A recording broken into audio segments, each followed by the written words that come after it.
Reporte 100. Tengo precisamente al vocero del Consejo Nacional para Prevenir la Discriminación del CONAPRED, Mario Rodríguez, a quien le agradezco mucho que nos tome esta llamada de teléfono. Mario, ¿cómo está? Buenos días.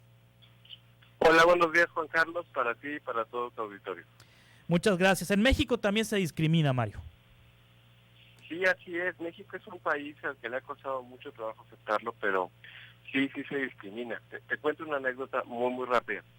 Decías tú muy bien que CONAPRED, el Consejo Nacional para Prevenir la Discriminación, pues ya tiene un tiempo de estar presente en el país. Se fundó en el año 2003, estamos hablando ya de 17 años. Es resultado de la promulgación de una ley, la Ley Federal para Prevenir y Eliminar la Discriminación, allá por el año también 2003. Y fíjate que su principal impulsor fue Gilberto Rincón Gallardo, un político mexicano pues muy reconocido. Gilberto nos contaba que cuando él llevó el proyecto de ley federal para prevenir la discriminación a algunos legisladores, obtuvo respuestas muy curiosas, ¿no? Particularmente nos contaba de un legislador, nunca nos quiso decir quién, pero que le dijo: Gilberto, pero ¿para qué queremos una ley contra la discriminación en México si en México no hay negros, ¿no? Es muy sintomático de cierta percepción que había, porque bueno, la discriminación no solamente es discriminación racial, como tú muy bien lo dices, y en México sí hay una diversidad de poblaciones, como las poblaciones afro, que son objeto de ese trato discriminatorio. Entonces, sí nos ha costado mucho reconocer que somos una sociedad discriminatoria. Yo te diría fundamentalmente por una cuestión, por esta idea del mestizaje, ¿no? La idea de que el encuentro de dos culturas, las culturas originarias de América y la cultura española, allá por el siglo XVI, pues habría producido una nueva raza, entre comillas quiero ponerlo, y que esa raza habría eliminado las diferencias entre la población de mexicanas y mexicanos. Y lo que es cierto es que esto no es así, ¿no? Afortunadamente el día de hoy tenemos una diversidad de grupos, de personas que reivindican sus culturas, sus formas de ser, sus dinámicas comunitarias, y esto pues tiene que ser visto como un rasgo positivo.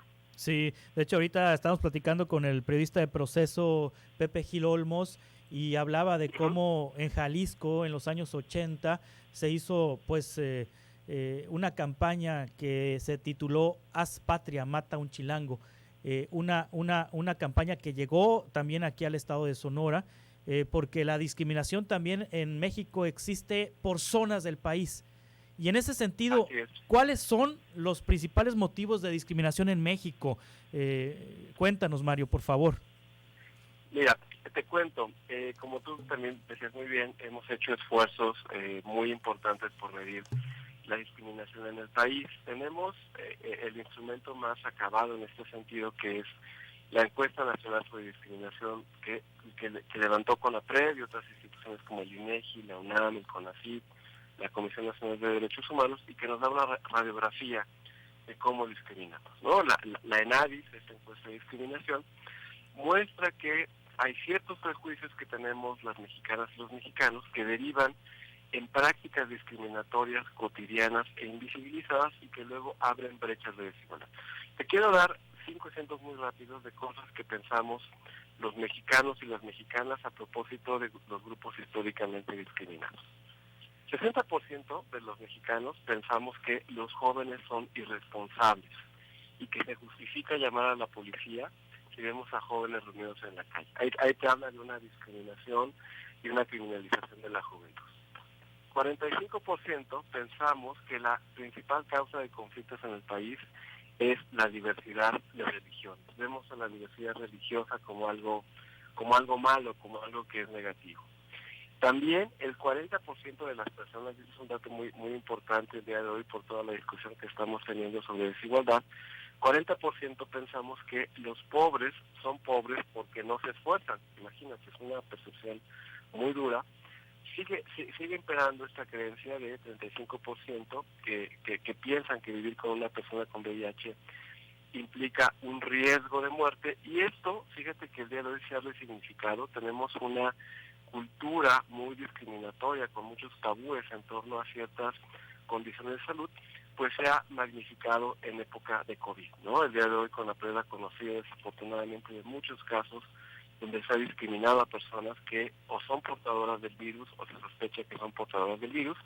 Y un último dato que te quiero dar y que apunta ya al tema de la discriminación racial es que igual 35% de las personas piensan que la pobreza de los indígenas se debe a su cultura. Esto es gravísimo porque, de acuerdo con la última encuesta intercensal, una de cada 5 personas, es decir, el 20% de las personas, nos identificamos como indígenas de alguna manera en México. E imagínate que sobre esta quinta parte de la población, pues pesa este estigma sobre que lo que causa la pobreza es la cultura de una persona. Son 5 ejemplos muy rápidos que podemos ver de lo que nos dice la ley, y pensemos que a partir de allí pues se van a generar prácticas discriminatorias hacia jóvenes, hacia personas en situación de pobreza, hacia personas con cierta condición de salud, hacia personas indígenas que van abriendo brechas de desigualdad. Fíjate que el día de hoy, vuelvo al tema del contexto del COVID, esto ha revelado muchas discriminaciones estructurales, ¿no? Te decía, discriminamos a las personas que sospechamos que viven con COVID o que tienen algún familiar en esta situación, discriminamos e incluso agredimos al personal médico que está en contacto con estas personas cuando debería ser al revés. Y fíjate que hay un último dato que te quiero dar, también muy rápido. Patricio Solís, un académico del Colegio de México, hizo un estudio a partir de las bases de datos de la Secretaría de Salud y se dio cuenta que ser una persona indígena te coloca en un riesgo de muerte por COVID del 51% mayor que si eres una persona que no habla lengua indígena, ¿no? Y la razón es muy sencilla.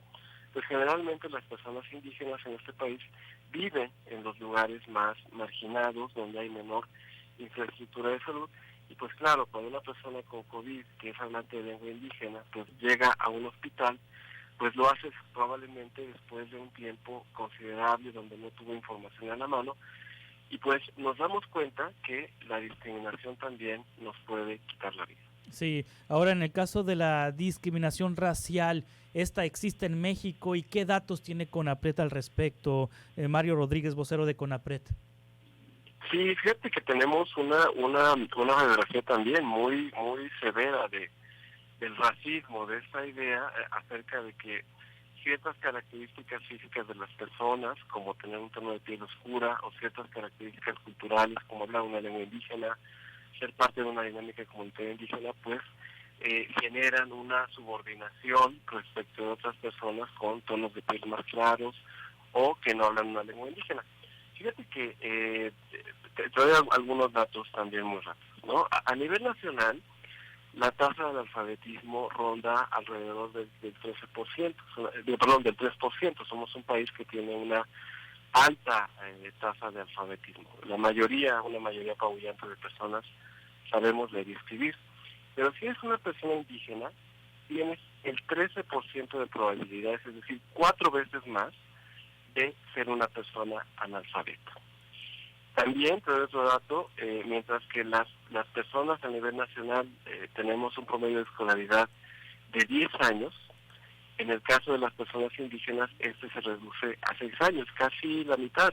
Estamos hablando de que probablemente la mayoría de las personas indígenas ni siquiera han terminado la primaria. Y claro, esta discriminación en la escuela pues se va profundizando conforme pasan los años, ¿no? No hay una sola persona en México hablante de lengua indígena exclusivamente, es decir, que hable su lengua indígena y que no hable español, una persona indígena monolingüe que haya terminado la secundaria. Imagínate, eso es gravísimo. Y del total de personas indígenas que van superando estos obstáculos en los distintos tramos educativos, apenas un 8% llega a la universidad, ¿no? La encuesta sobre discriminación, esta que hicimos hace unos años, hace 3 años, pues nos muestra cómo la discriminación pervive en ciertos ámbitos y cómo no solamente se queda en esos ámbitos, sino que va desbordando a otros. Por ejemplo, esta discriminación en el derecho a la educación pues tiene unas consecuencias laborales muy importantes, ¿no? Por ejemplo, que el 80% de las personas que hablan lengua indígena en México están en situación de pobreza y 30% en pobreza extrema. ¿En qué trabajan las personas indígenas? Bueno, la mayoría de las personas indígenas, el 47% de ellas, se ocupan en empleos informales, en actividades agropecuarias, que no solamente son actividades más remuneradas, sino que también son actividades que son riesgosas y que no les traen beneficios de seguridad social. Tú sabes que en este país, estamos tratando de cambiar esa situación, pero en general, en el pasado, los derechos de seguridad social pues estaban muy vinculados con el trabajo. Si una persona tenía trabajo, pues tenía seguro social, beneficios de pensión, viudez, etcétera, etcétera, ¿no? Pues las personas indígenas, casi la mitad de ellas no tienen acceso a estos beneficios de seguridad social porque carecen de un empleo formal. Y hay un dato todavía más escandaloso, ¿no? Que es que de todas las personas indígenas en este país que tienen un trabajo formal, apenas el 1%, una proporción bajísima, ocupan cargos directivos, ¿no? Parece que el color de la piel, el hablar una lengua indígena, tener una pertenencia comunitaria, pues dificulta que las personas puedan estar en puestos directivos, tomar decisiones. Y ya nada más te doy un último dato, como hablábamos de que en la educación existe discriminación hacia personas indígenas. Esto hace que ellas tengan peores oportunidades laborales y claro, también hace que su acceso a la salud pues sea más precario. Bueno, el día de hoy estamos haciendo a nivel nacional un esfuerzo por crear las condiciones para que todas las personas, independientemente de que tengan trabajo, no puedan acceder a servicios de salud.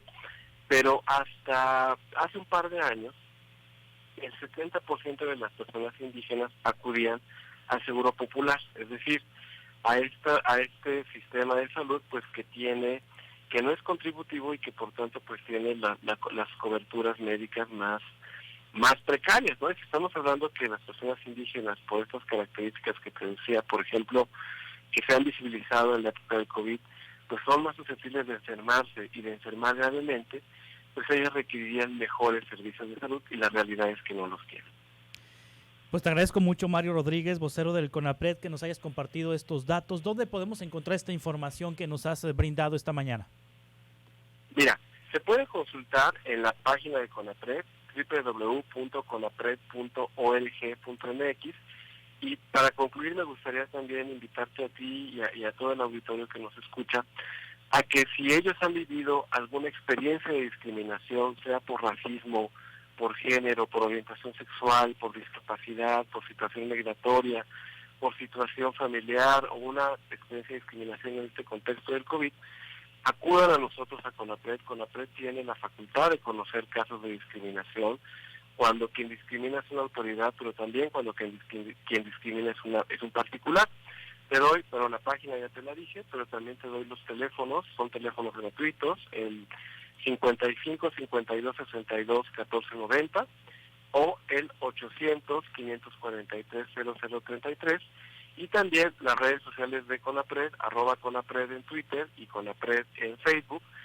A través de redes sociales también pueden conocer nuestros estudios, pero sobre todo denunciar casos de discriminación. Creemos que una parte importante de acabar con la discriminación tiene que ver con que nosotros y nosotras como ciudadanos, ciudadanas, alcemos la voz en contra de la discriminación.